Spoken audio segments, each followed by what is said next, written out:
से करे शुरुआत, ये नहीं समझ में आ रहा। इतनी सारी खबरें आई हैं ओवर द वीकेंड, एक के बाद एक। लंदन चलते हैं। लंदन चले, चलिए तो बताइए एक और यू टर्न, मतलब पूरे हफ्ते कहाँ गए, कहाँ होने वाला है, क्या बोलने वाला है? फाइनली पुराने वित्त मंत्री गए, नए वित्त मंत्री। लंदन का हाल है ना, लंदन के पॉलिटिशियन का हाल। सूरत में रिक्शा चलाने वाले रिक्शा ड्राइवर जैसा है। वो सिग्नल लेफ्ट का देता है, टर्न राइट में करते हैं। पहले और इंडिकेटर देने का सिस्टम है नहीं, और कई बार हाथ के बजाय पैर निकाल कर इंडिकेटर देते हैं। लेफ्ट पैर निकाला मतलब लेफ्ट में टर्न करना है, राइट पैर, तो आपको मतलब पूरे रिक्शा पे नजर रखनी थी। वैसा हाल है, और उसके बाद क्या करेंगे वो पता नहीं। रॉन्ग साइड ड्राइविंग भी होती है। हाँ मतलब अच्छा, अब तो काफी बेहतर है कि एक जमाने में मतलब अगर आपको ओवरटेक करना है तो राइट से तो आप कर ही नहीं सकते। आपको लेफ्ट से ही करना है, मतलब राइट वाला तो उसका राइट है कि मैं राइट में ही रहूंगा, धीरे करूंगा पर राइट करूंगा। जो भी है। एनीवे, सो हो ये रहा है ब्रिटेन में कि वहां की सरकार समझ नहीं पा रही क्या करना है। प्रधानमंत्री बदले, अब वित्त मंत्री भी बदल चुका है। जाहिर सी बात है, प्रधानमंत्री और वित्त मंत्री बदलने के बाद नीतियां भी बदलेगी। बैंक ऑफ इंग्लैंड ने अपनी बदल दी पहले से ही, कह दिया कि हम शुक्रवार के बाद बॉन्ड बाइंग प्रोग्राम जारी नहीं रखेंगे। उससे एक समस्या तो है ही, और उस पर ऐसा लगा कि शायद हो सकता है वो पीछे हट जाए, लेकिन हटे नहीं। अब नए वित्त मंत्री जो आ गए हैं, अब उनके सामने चुनौतियां काफी है। कोई टैक्स कट वगैरह की तो भूल ही जाइए, वैसे ही बैलेंस शीट बिगड़ी पड़ी है, और टैक्स चाहिए, पैसे चाहिए यूके की सरकार को। सो आई थिंक टफ टाइम है ब्रिटेन के लिए।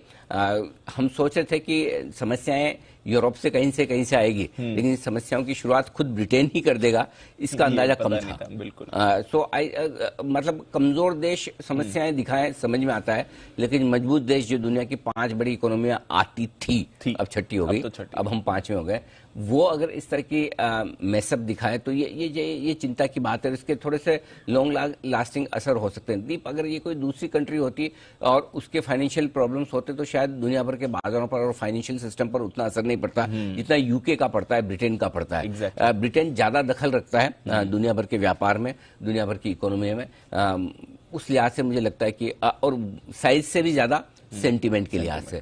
सो आई थिंक यूके में जो कुछ हो रहा है उसे थोड़ा सा नजदीकी से हमें देखना चाहिए, समझना चाहिए, और अगला कुछ समय वहां पर थोड़ा मुश्किल भरा भी हो सकता है। और देखते हैं, अब नई सरकार, नए प्रधानमंत्री, नए वित्त मंत्री कुछ अगर ऐसा कर दे जिसकी संभावना दिखती तो नहीं है, न उनके पास गुंजाइश है, आई डोंट नो, कोई out of the box thinking कुछ ले आए और ऐसा कुछ हो जाए।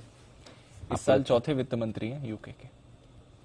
चौथे वित्त मंत्री, एक साल में 4। मतलब आप सोचो किसी और कंट्री में होता है, स्पेशली इमर्जिंग इकोनॉमी या थर्ड वर्ल्ड कंट्री में होता तो क्या खबरें चल रही थी। चौथे वित्त मंत्री सोचो। हाँ, ये कि भारत या किसी और देश में बदल जाए तो पूरा वो पश्चिमी देशों का मीडिया आए तो मतलब मैंने देखा वो, मतलब क्या स्पेन वाले अपने आप को क्या समझते हैं। आपने देखा हुआ है कि स्पेन के एक अखबार ने एक ट्वीट डाला है, एक कार्टून डाला है, उसमें एक सपेरा बीन बजा रहा है और भारतीय इकोनॉमी की अर्थव्यवस्था वो सांप की तरह से ऊपर बढ़ती हुई नजर आ रही है। अरे भाई, अभी तो तुम उठे हो डूब कर। स्पेन, पोर्चुगल, इटली, यही तो देश थे 5 साल पहले। 5 साल पहले तो तुम्हारी खुद की हालत कटोरा लेके घूमने वाली थी, और हमारी इकोनॉमी में मजाक उड़ा रहे हो। ब्रिटेन को पीछे छोड़ा है, 5वें नंबर पे है। हो सकता है जितना आपका परसेप्शन उतना मजबूत ना हो, आके देख लीजिए, यहाँ पता चल जाएगा। बसिन साहब के शब्दों में, मॉल में चले जाइए, एयरपोर्ट पे चले जाइए, रेस्टोरेंट में चले जाइए, पता चल जाएगा। लेकिन ये तो मजाक की बात है कि मतलब आपको पता ही नहीं कुछ है, खाली मच्छर जैसी तो इकोनॉमी है स्पेन की, उसमें फिर इतना आरोप। सारे मुंबई महाराष्ट्र के लोग मिलके आ जाए अपनी पर तो खरीद डाले पूरे देश को, और उसमें मतलब वो एरोगेंस है ना, वो कई सारे देशों की एरोगेंस ऐसी है ना। हाँ, तो फिर वो है ना, आप सुधरेंगे ही नहीं वैसा। एनीवे, खैर हम उनके ऊपर टिप्पणी करके उनको बड़ा क्यों करें, ये भी बात। हाँ, इग्नोर, ओके, इग्नोर। हाँ, मतलब मुझे तो वीकेंड पे गुस्सा बड़ा है। देखो, जनरली मुझे कम आता है, लेकिन कोई देश के प्रति ऐसा करे तो मुझे बड़ा आता है। तो वहां पे फिर मेरी भावनाएं थोड़ी निकल जाती है। So anyway, so point simple ये है कि कोई स्पेन, पोर्चुगल, इटली, इस तरह के छोटे मोटे, ये भी छोटे तो नहीं है, ठीक ठाक से देश है। अगर इस तरह के देशों से समस्या आती तो समझ में आती है, लेकिन ब्रिटेन थोड़ा ज्यादा मुश्किल भरा मामला है। तो ग्लोबल इकोनॉमी के लिहाज से तो पहला ब्रिटेन है। लंदन के बाद चलते हैं जापान। जापान भी चलना चाहिए।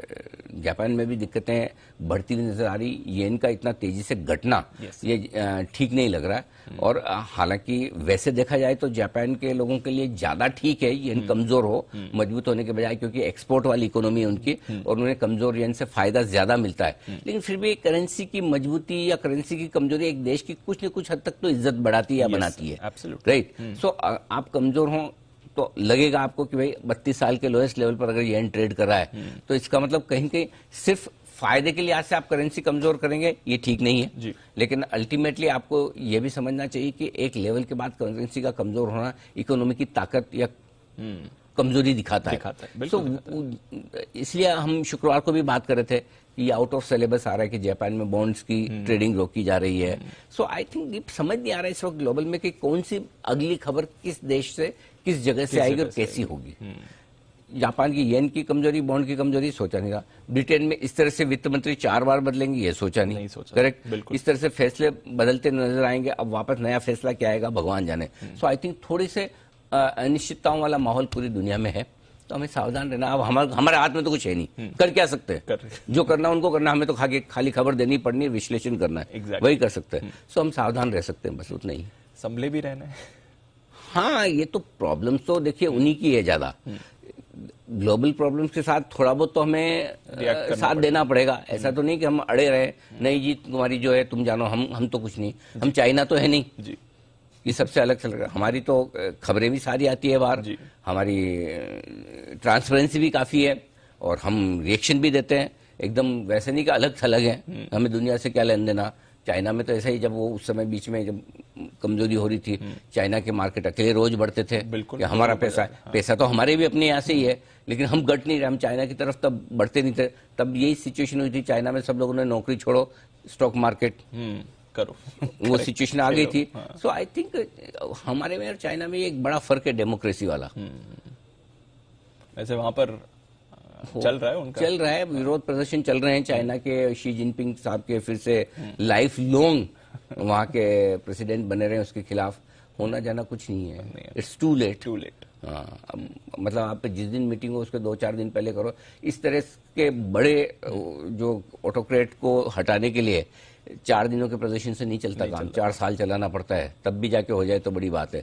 कंसिस्टेंटली चलाना पड़ता है, तब जाके होता है। तो कुछ होना जाना कुछ नहीं, वापस वही बनेंगे ना। आई थिंक इस हफ्ते पता चल जाना चाहिए।